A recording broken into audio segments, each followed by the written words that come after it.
ng mga kalaban ng Islam. Diba? Sa kabila ng mga black propaganda na naglipa na dyan. Pero pag ni-research mo, the fastest growing religion on the face of the earth. Bigyan mo na ano, Fritz. Ulitin ko, the fastest growing religion on the face of the earth.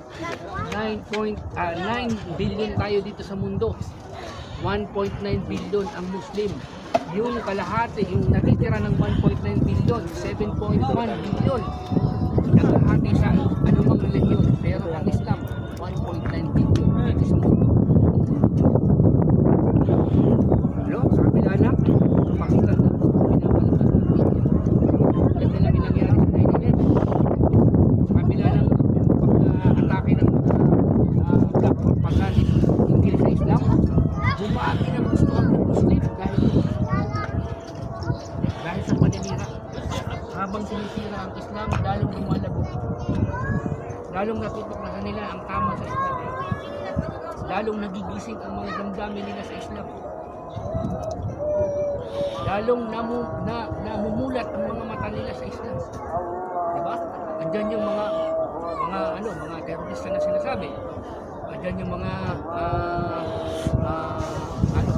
barbaric na mga aksyon, mga ugali. Dahil pugot-ulo daw. Putol kamay. Hindi daw makatago. Diba? Pero sa kabila ng ganun, bakit ang Islam ay namumukod-tangi na mabilis dumami ang mga nagsisipagpasok dito?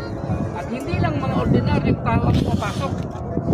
Alam nyo, mga leader ng mga relihiyon, mga pastor, mga pari, mga reverendo,